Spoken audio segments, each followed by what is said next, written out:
Good evening, my fellow YouTubers and model railroaders. Welcome to another installment of Live on Video, A and C, R and R, and Scale and Life Journey. So, I've been working on the Walthers UPS hub with Customer Service Center. Not really hard model to put together, a little tedious, but not hard to put together. So, without further ado, let's get into this. Alright, so these are the wall units. As you can see, they're three-piece. This particular one is three pieces put together with these strips. Really easily put together. They got these little holes in them.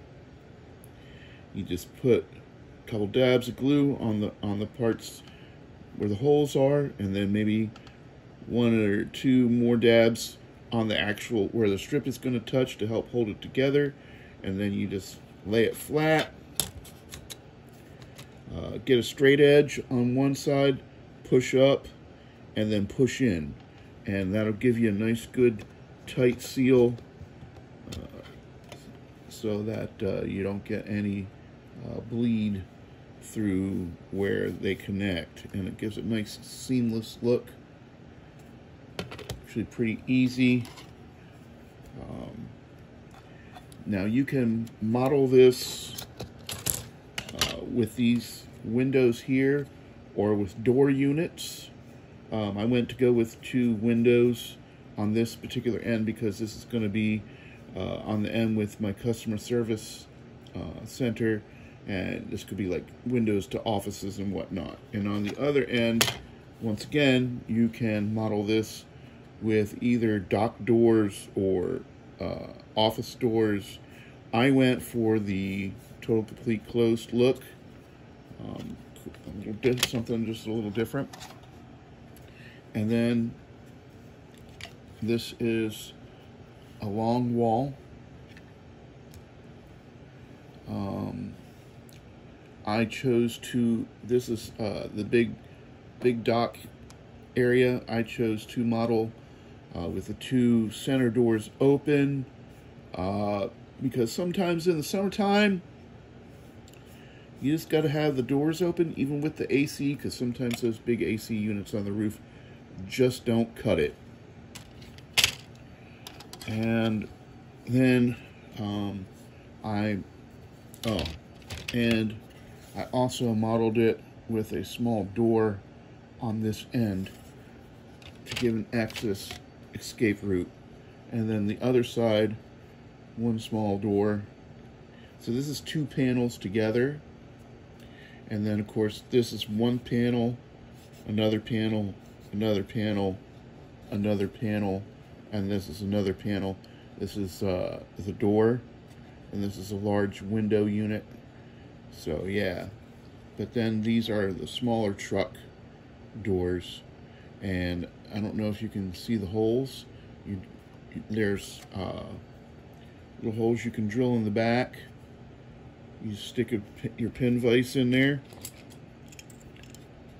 Stick your pin vise in there and give a couple twists, and you're through.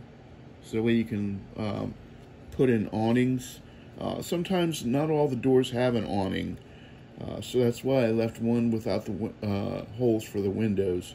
But I left all of these doors closed because it's usually where a lot of the product is going out, and it's really close to these back doors, because that's usually how some of the warehouses that I worked in worked. They had product, but you don't want people prying up these doors and just stealing what's there. So yeah, and then of course I'll have to add stairs and railings there and here.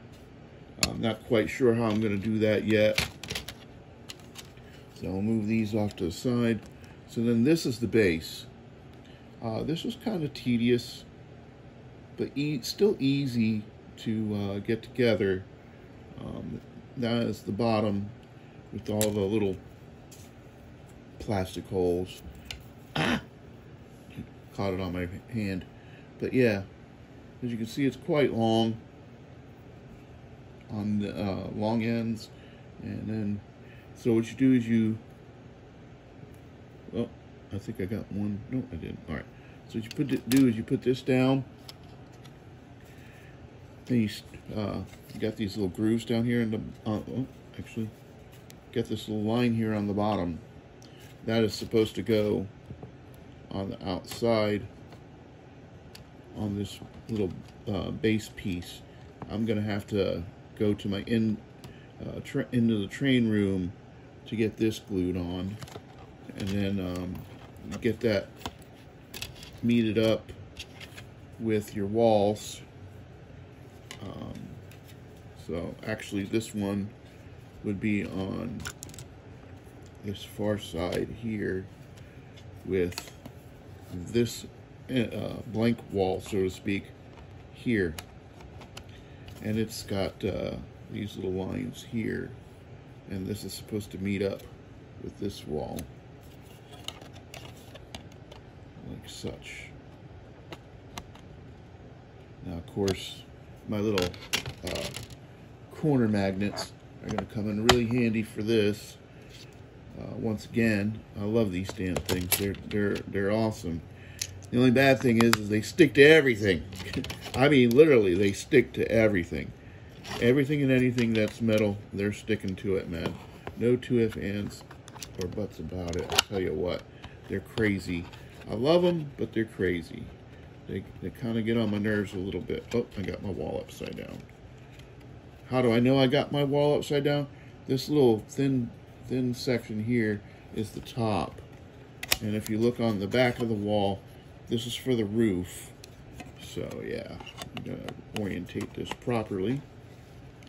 Yep, I make mistakes. I don't always edit them out. But yeah, so we'll get that on there. Get on there, buddy. Come on, there we go. Slide this sucker down to the bottom. Okay, and then we'll get the top locked in. There we go. Slide everything all nice and snug together. There we go. It's ready for glue. Yep. But I just thought I would share this build with you guys. I appreciate all of my subscribers, and thank you any new subscribers for coming and watching. I appreciate all the comments. I appreciate all the feedback. And if you have something negative to say about the way I'm doing something, feel free. I love constructive criticism. And if you just want to be mean and evil, go right ahead. I got broad shoulders. I can take it. You've never met my ex-wife. Thank you, she's dead. And you've never met my sister Maria, who is a totally complete other narcissistic turd. So yeah, I got broad shoulders. I can take it. Been through a lot with those two. But thanks again. I'm starting to ramble. I love you guys. Take the time to like, and I know you pretty much already subscribed, so don't worry about that. But enjoy your coming week. It's going to be a little rough for me. With the passing of my mom, I have stretched myself quite thin in the money department. But I'll make it through. It's all good. I always do. All right. God bless everyone.